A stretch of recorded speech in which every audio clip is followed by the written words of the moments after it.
avait été un franc succès et qu'il y avait eu des millions. 14 millions, regardez France Espagne. Ouais, c'est énorme. Pas mal quand même. Ouais. Pendant l'Euro, les audiences télé étaient en baisse, notamment lors du premier tour, 10 à 15% de moins pour Mais les matchs. pas pour M. Sévrac. Bleu, mais peut-être que la Responsable, mais pas demi-finale. coupable. Il nous ressort tous les vieux Parce que clichés c'était à combien d'entendre. On le connaît, M. Bon. Sévrac, on le connaît. France-Portugal, 10 millions.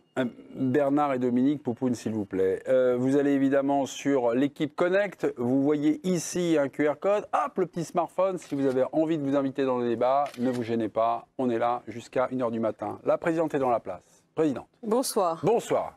Je vais voter contre les tweetos, puisque évidemment que tout le monde va dire que c'est la faute de Deschamps. Moi, je ne suis pas tout à fait d'accord avec ça, même s'il y a une part de responsabilité, peut-être dans l'absence, on va dire, de fond de jeu. Mais je suis d'accord avec Dominique, je crois que déjà que le foot, il y en a tout le temps, beaucoup. Que les sélections hors grande compétition, ça a du mal à passionner les foules tout le temps. Alors on va nous dire c'est de la Ligue des Nations, mais c'est quand même des matchs amicaux un peu déguisés, puisque la Ligue des Nations, ça n'a jamais vraiment pris. Enfin, on n'est pas là à se dire que c'est aussi important qu'une phase finale. Et puis il y a tellement de foot, il y a trop de foot. On a eu un été de beaucoup d'émotions sportives, hors foot aussi. Il n'y a pas déjà un appétit énorme. Et par ailleurs, Deschamps, tu argumentes, enfin, il n'est pas styliste de Jules Koundé, Deschamps. Donc, à la limite, les joueurs, ils s'habillent à peu près comme ils ont envie. Je ne suis pas sûre que ce soit ça le problème. C'est quand même le sélectionneur national. Oui, mais tu crois que c'est lui qui dit à Koundé de s'habiller comme ci et comme ça? Vraiment? Parce qu'il n'a pas du tout le même style, lui, pour le coup. Je pense qu'il peut décider de comment on arrive au. Ouais, mais ça, on n'est pas en 1932. Enfin, tu vois, c'est pas. Ça joue dans le désamour, Bernard? Ah oui, je pense que ça a fait beaucoup de tickets des gens. Alors, excuse-moi, moi, je ne suis pas parisien, mais je pense que des gens sont choqués. Moi, je suis dans Bourgogne, tu sais. Bernard, est-ce qu'on peut savoir qui a choisi ta chemise et ta veste, par exemple? Moi. Bon.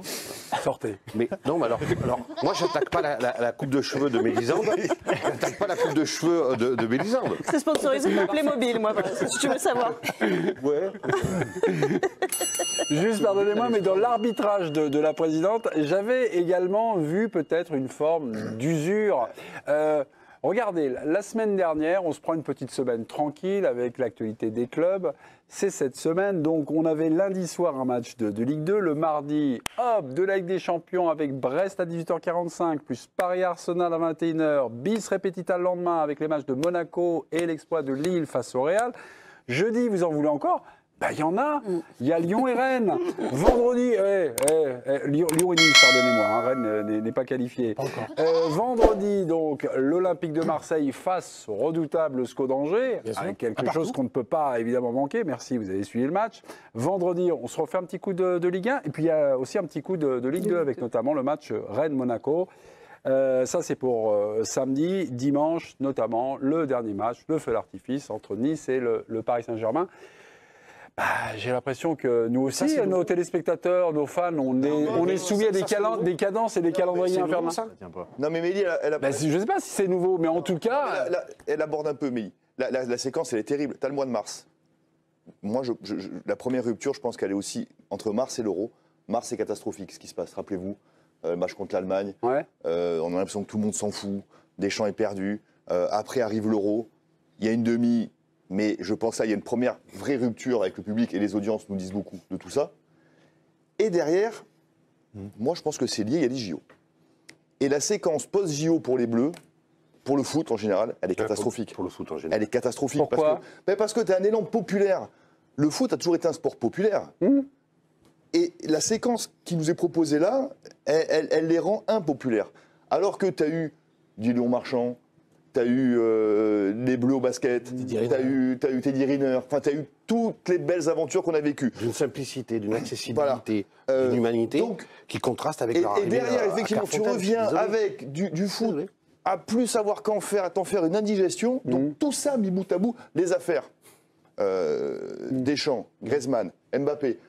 Il y a un moment donné, les gens, ils n'ont pas non plus que ça à faire. Je pense qu'il y a une indigestion de tout ça et que Deschamps en est responsable pour une partie, mais pas 100% évidemment, mais que c'est l'indigestion des gens par rapport au foot de club et de sélection, mais tout dans le même panier, qui arrive aujourd'hui à ce qu'effectivement, les gens te disent non, moi, Francis Red, je parle. Il y a du vrai dans tout ce que vous êtes en train de dire, mais moi, il y a un truc sur lequel je ne souscris pas du tout, parce qu'on a suffisamment fait des dossiers, des émissions en veux-tu en voilà, sur la question des diffuseurs. Et combien il y a de personnes qui regardent les matchs de Ligue 1 ou de Ligue 2 dans Sur DAZN ? Hein ? On n'a pas encore les chiffres, mais ça se bouscule pas opportunément. crois quand même. que ça serait plus On n'est pas sur des millions et des millions. Le chiffre Donc, qui circule, ce serait 100 000 abonnés. voilà. Pour DAZN. Bon, alors, je veux bien qu'il y ait des pirates qui se rajoutent à ça. mais enfin, il y a quand même des frustrés du foot dans tout ça. Il y a des gens qui, parce qu'ils ne peuvent pas ou parce qu'ils ne veulent pas et qu'ils ont des bonnes raisons pour le faire et ne pas le faire surtout, ne voient pas de match. Donc on pourrait se dire, les matchs de l'équipe de France arrivent, c'est une occasion de se mettre devant son poste et de Parce que passer c'est une bonne gratuit. soirée. Bon, après, l'effet JO, ça, c'est indéniable, c'est évident que ça a mis une claque. Pardon, Parce mais juste sur l'effet JO, c'est juste une relation avec le foot qui s'est distendue ou c'est un basculement? Non mais, regardez, pendant l'Euro, Bah, trop tôt. à votre avis, Trop tôt pour pourquoi l'instant de savoir. Alors, on peut tout savoir, on n'a pas la science infuse, mais ont été veille de match, veille du premier match ouverture de l'Euro, de faire 25 minutes de conférence de presse sur la situation politique en France.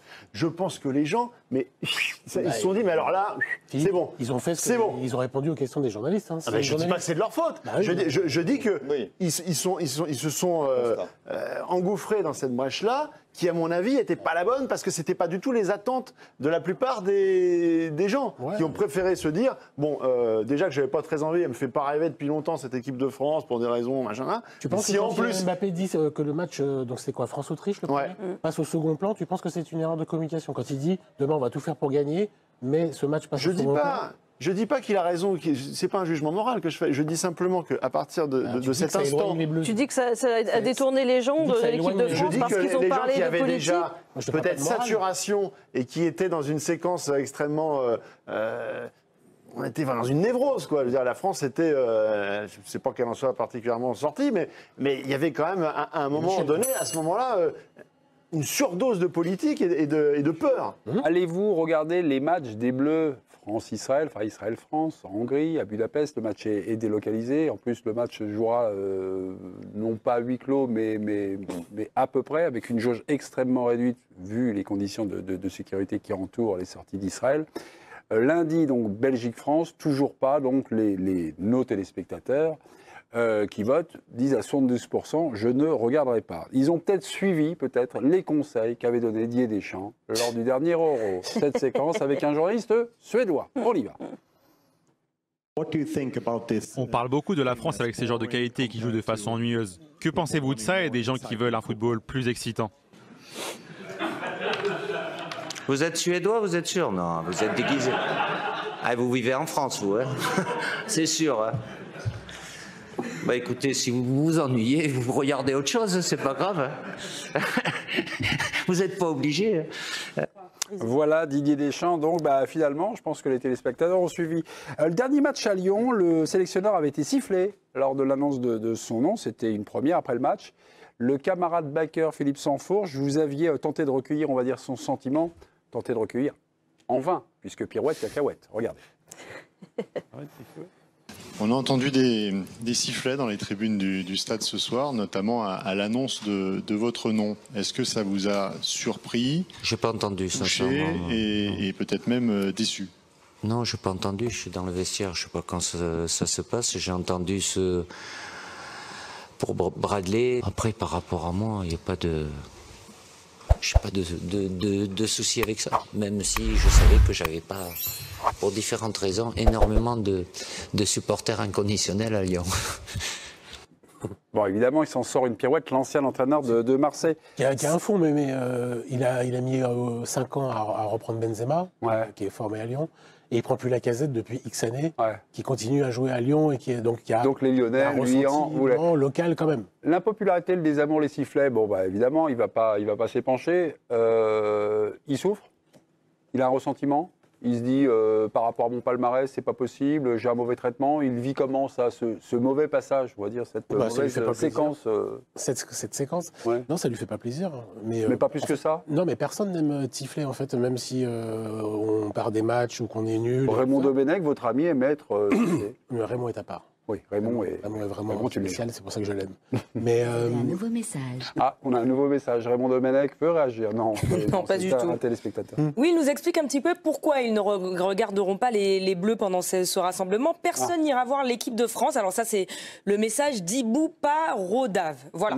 Donc personne n'ira voir l'équipe de France car elle ne donne plus envie de la regarder. C'est une équipe fade, sans saveur. C'est comme si tu mangeais le même plat depuis 10 ans. Forcément, tu n'as plus d'émotion. Et surtout, il n'y a pas un joueur dans l'effectif qui peut nous procurer cette émotion. Cette équipe est vraiment en déclin. Donc, pas besoin de les regarder. Autant attendre l'équipe du soir pour le débrief. Merci beaucoup de votre...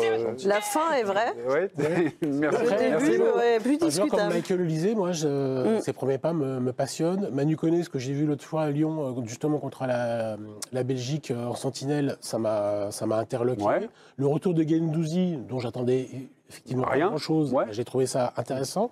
Donc après, peut-être que moi je suis spécialiste. C'est une niche là quand même. C'est ma vie. Un peu, non. Mais non, mais c'est l'équipe de France. C'est une niche. Le mec ne regarde pas l'équipe de France pour Olysée. Il est titulaire au Bayern. Il faut quoi alors? Il faut que ça prenne, quoi. Il faut qu'il y ait 2-3 bons matchs. Pas encore. Attends, je dis pas que moi j'adore ce joueur, c'est pas la question. Mais c'est une niche, c'est pour les gens, pour les voilà. Mais si on parle grand public, Jérôme, c'est sûr que là, il n'y a pas de matière. Exactement. Si je t'annonce une défense Saliba ou Konaté, ça ne va pas sauver les fous. Elle est comment l'émission? De très bons joueurs. Bernard, regardez là. Vous avez des lunettes ou pas? Regardez par des connaisseurs. C'est perdu d'avance. Très bien, merci beaucoup.